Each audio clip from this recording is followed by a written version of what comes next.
with the details.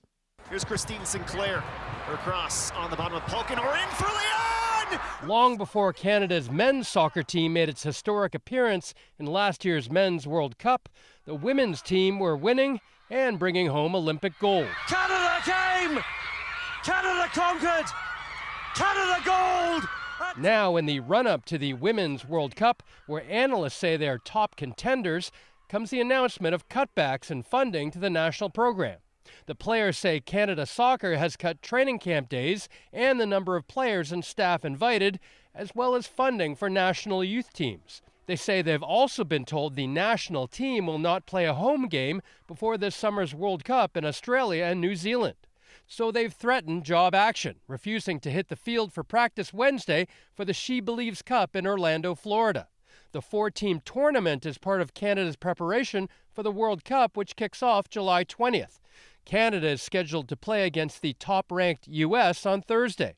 CBC sports contributor John Molinaro is a freelance journalist. The Canadians are set to play the Americans, Brazil, and Japan, which are three of the biggest teams in the world, and they're not going to play in any games until this issue is resolved. So they're really sort of using the leverage that they have with Canada Soccer at the moment to sort of get their demands met. Canada Soccer issued a statement saying it's offered retroactive payments of $1.7 million to the women's team. But the players say they want the same level of funding that the men's team received last year when it was preparing for the World Cup in Qatar. The men's team has issued a statement in support of the women's demands. In a statement today, Federal Minister for Sport Pascale St-Onge says she's working with both sides and that she supports the right of women athletes to fair and equitable compensation. Canada Soccer is meeting with the players in Florida right now and says it's committed to pay equity in all deals struck going forward. Philip Lishanok, CBC News, Toronto. Toronto Mayor John Tory is stepping down after admitting to an affair with a former staffer. Last night's bombshell announcement comes just months after Tory was re-elected in a landslide for the third time. It's left many Torontonians dumbfounded. And to find out more, I spoke with CBC's Megan Fitzpatrick. I asked her, what happens next?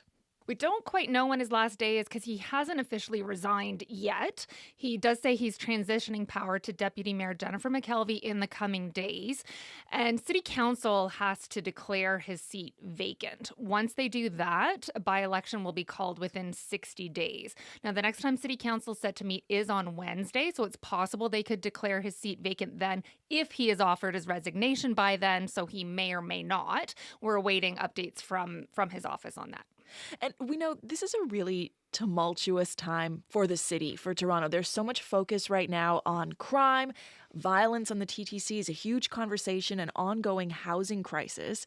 Where does this leave the city? Yeah, the timing really is significant here. There is a lot of focus on crime. There have been a number of violent attacks on city streets lately and on public transit. Mayor John Tory has been sort of out front and center on that, announcing a bunch of measures about that.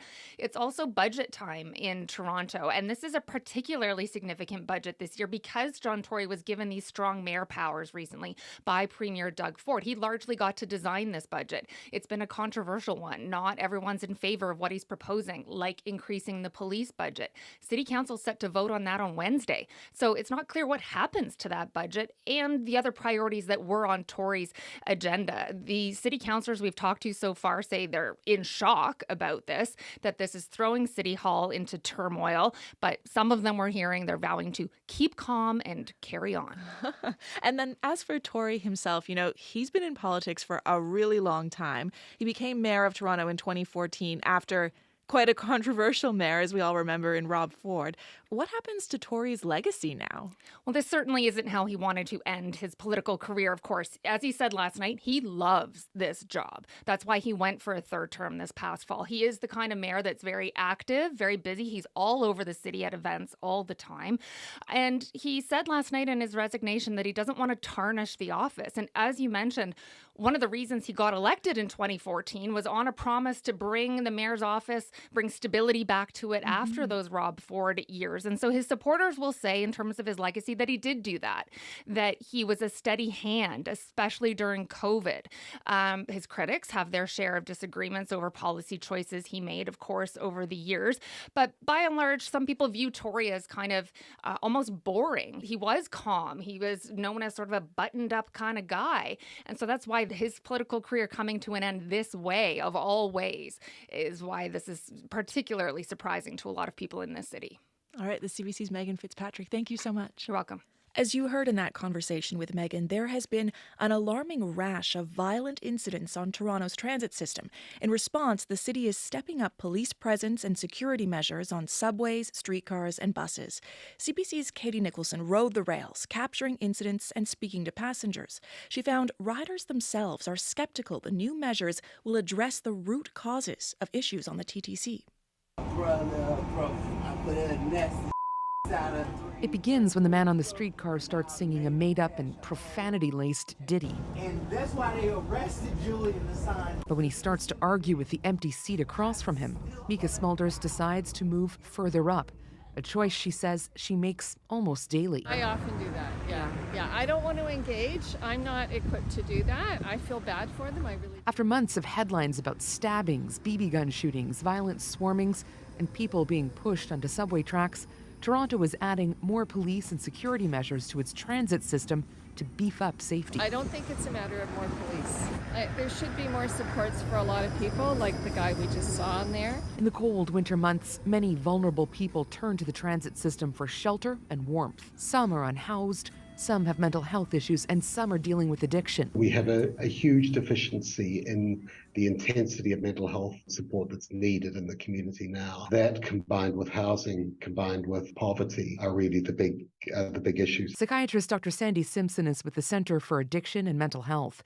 He sees the current crisis as a snowball of other issues that have to be addressed, including a surge in highly toxic drugs on the streets that can lead to psychosis and violent behavior. Later that night, on another streetcar, a man walks up to a small group of passengers, his chest puffed up aggressively. He challenges them to a fight. The tallest in the group, Ramiro Montemayor, angles his back to the man as his friends move further up the car. Yeah, he was just looking to see who wanted to fight with him, and we just moved away from him to stay away from trouble. Montemayor says de-escalation and safety tactics have become necessary skills on Toronto's transit system. His friend, Leila Siraj, is resigned to this as the new normal. With all the budget cuts to social services and things like that, people really are struggling and having mental health struggles and, not doing very well, but it can get dangerous, Both think more police aren't going to solve the problem. Just cutting, slashing the budgets for social services, it just leads to, people see, what's going on the TTC right now, and they kind of just see it as, that this is the problem, when in reality, this is just a byproduct of a larger problem, The Toronto Transit Commission says it knows there are bigger societal and systemic issues at play when it comes to the root causes of these incidents, and it requires a multi-pronged response. But until that happens, riders like Siraj plan to be hyper-vigilant. The TTC, you can't just get on there, and not be looking around. You gotta be, alert about what's going on, because it's not safe. Katie Nicholson, CBC News, Toronto. A human rights activist in Canada is trying to raise awareness about the plight of an Iranian teenager whose life will never be the same.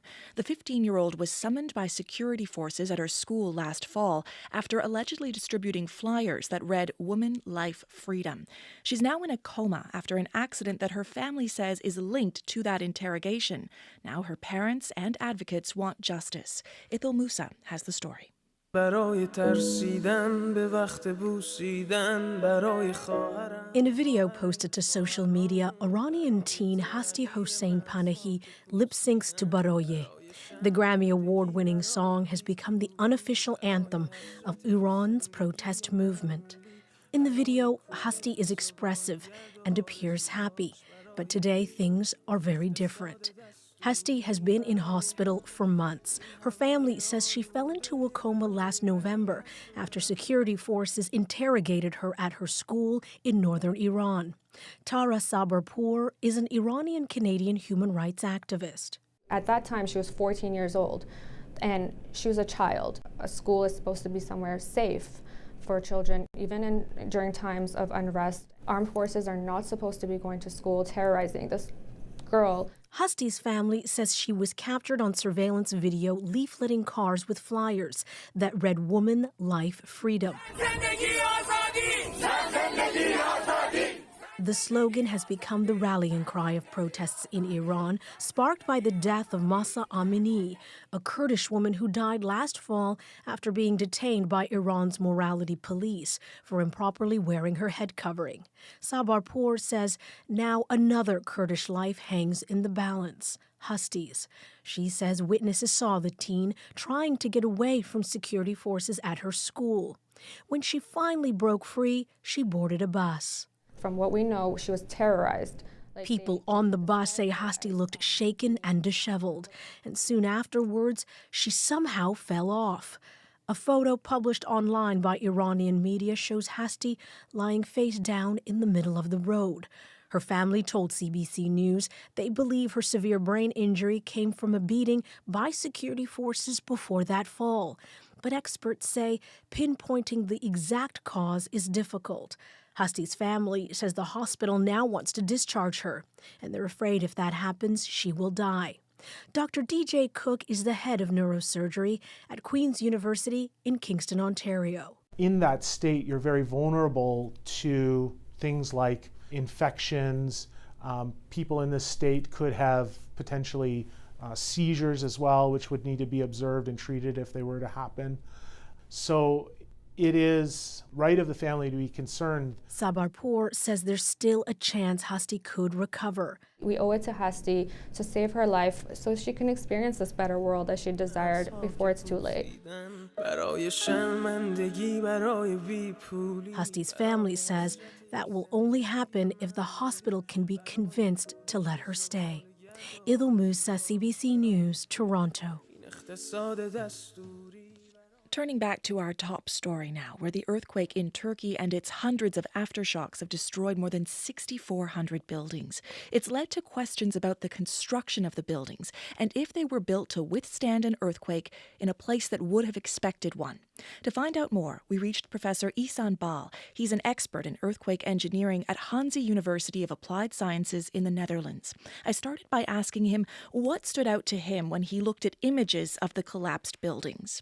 Yeah, majority of the buildings I see in the pictures and videos, these are old buildings. Most of them must have been built between 70s and 90s. Those are the decades where Turkey did not have an up-to-date seismic code. But interestingly, in this earthquake, I have also seen few, but some pictures and videos from newly constructed buildings. That's really interesting because it's not supposed to happen. After year 2000, and especially after 2018, the regulations have become very strict.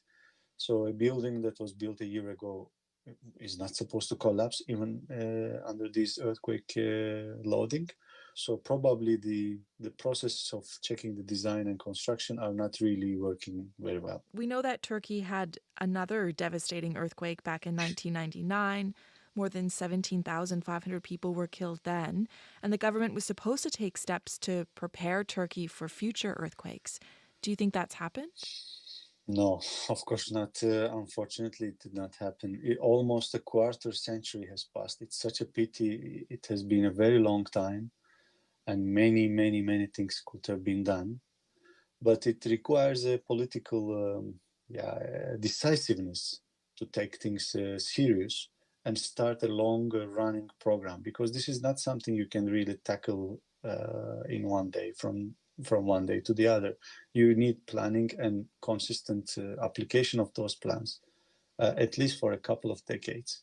If they had started in the early 2000s, today we wouldn't see this picture. And it can be done. It could be done. We don't even want to think about this, but what happens if an earthquake were to hit Istanbul? If nothing changes now and things just keep going as they've been, what happens to a city like that if an earthquake hits there?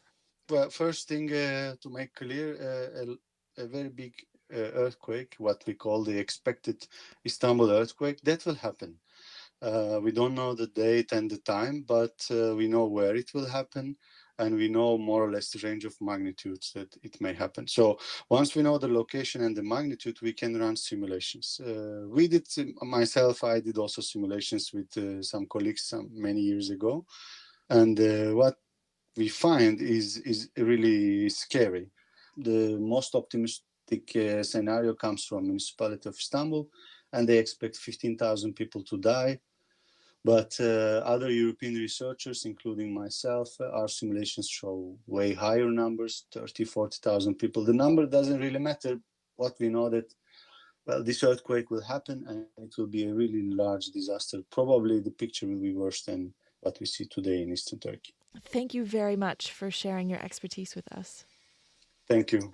Professor Ihsan Bal is an expert in earthquake engineering at Hanze University in the Netherlands. The biggest film of 2023 so far isn't the latest entry in the Marvel Cinematic Universe. It's a Bollywood movie about a Muslim super spy called Pathan. And even though it faces political backlash in India, it's taking the global box office by storm, thanks to a comeback performance by a beloved Bollywood icon. Eli Glasner has the details. After a rough couple of years for the film industry at large, the energy and excitement is back in Bollywood theaters.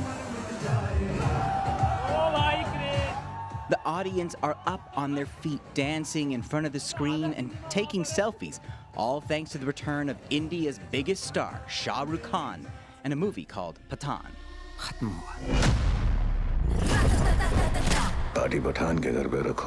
The movie is about a super spy named Pathan battling terrorists and features enough high-flying stunts to almost pass as a Mission Impossible film. It's a big step forward for the star known as SRK, who over decades built a following with billions of fans. But Bollywood critic Iman Khan says recently the legend's future was in doubt. Some of his previous movies that came out a few years ago haven't done that well. So people kind of started, the chitter-chatter started around like, is he done? Judging by the sold-out screenings in Mumbai, complete with street parties, with fans banging drums and waving posters, the answer is a resounding no. The film's opening weekend smashed records despite protests from Hindu activists offended by a scene where the female lead was wearing a saffron-colored bikini, a sacred color in Hinduism. And the power of Pathan is reaching far beyond India's borders. In North America, it set a new Bollywood attendance record with 9 of the 10 busiest theaters here in Canada. At this suburban Toronto theater, fans welcomed the return of Shah Rukh Khan. And he hasn't had a movie out in a long time, so I was super excited to see this. Just the exhilaration of watching a good movie, him in that movie, makes me want to stand up and just cheer. Khan's character is part of what makes the movie's success such a surprise. In a country where the Muslim minority faces discrimination and violence, the hero's name has a special connotation, according to Sanera Tabani, a professor of South Asian cinema at the University of British Columbia. Pathan is a term that is used for Afghans and for communities on the northwest frontier. And so it's usually associated with a Muslim identity. She says Bollywood often depicts Muslims as the bad guys, terrorists, and wife abusers, not Pathan. In this film, you see a Muslim man in an unambiguously good role and also as a patriot. Speaking at a promotional event, Khan himself acknowledged those who tried to stop the film. All of us, again, are extremely grateful, first to the audience, second to all the people in media for supporting the film so much, in spite of the fact that there might have been things that could have curtailed the happy release of this film. And while Pathan is clearly a patriotic film, the fact that Indians from all backgrounds band together to save the day sends a positive signal, says Tabani. Politically, one can only hope that it is a trend, that there is a climate of tolerance that is growing, and that people are just sick and fed up of the politics of hate. while welcoming back Bollywood, doing what it does best. Eli Glaster, CBC News, Toronto. Anticipation is growing for tomorrow's Super Bowl in Glendale, Arizona, as the Philadelphia Eagles square off against the Kansas City Chiefs. American football may be, arguably, the ultimate American sport. But in the Netherlands, there's a small but thriving amateur American football league for women. Lauren Comato reports from Amsterdam. Ladies and gentlemen, thank you for attention. On behalf of Transavia, I wish you a pleasant flight. My name is Rafina Nicholson. I'm a flight attendant for 17 years. Rufina's day job, but when she's back on the ground... Oh yeah, also, I play football, American football. Rufina, who loves American football, is in a minority in a country where soccer reigns supreme. But 4 years ago, having just delivered her second son at the age of 38, she was looking for a way to get back into shape. She joined a friend at an Amsterdam Cats practice and liked what she saw. You can have every type of body, every kind of age, every kind of ethnicity, and play this game and have a part and be essential for the team. Everybody can join. The Dutch Women's League has not been without growing pains. After its founder closed down the league last year, it was reorganized into the nonprofit Women's Football League. There are 6 Dutch teams who also compete internationally with European leagues. But injuries have left teams depleted, meaning games were few and far between. But in this amateur league where players pay to play, it's all about the love of the game. Op 100 graden voor 3 uur en het is klaar. Voor 3 uur? Dominique Scherps is an art student and Rufina's teammate. She had never even thrown a football before she tried out for the league. 4 years later, she's the quarterback for the Amsterdam Cats.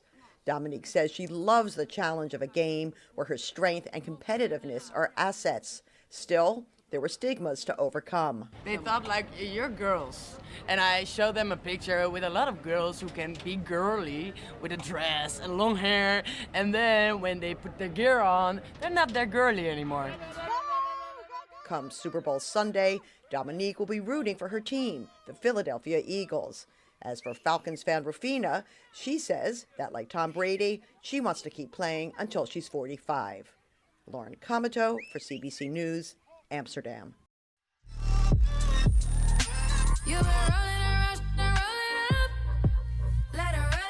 It's a big weekend for football fans, with the Kansas City Chiefs and the Philadelphia Eagles battling it out in tomorrow's Super Bowl. But it might be an even bigger weekend for fans of a certain Barbadian superstar. It's been over 6 years since the 9-time Grammy winner dropped her last album. Riri, where have you been? We've been...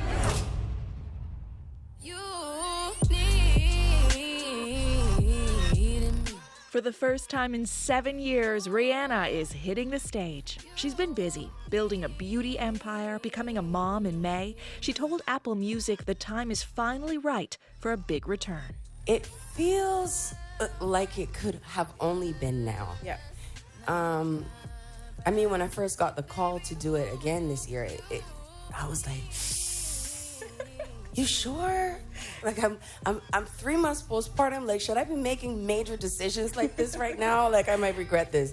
But when you become a mom, there's something that just happens where you feel like you could take on the world, you can do anything. She says the biggest challenge has been cramming 17 years worth of work into 13 minutes, and it's taken 39 revisions of the set list. But she's put together a show that'll please her fans, like Coldplay's Chris Martin. You have to be an idiot not to recognize that she's the best singer of all time.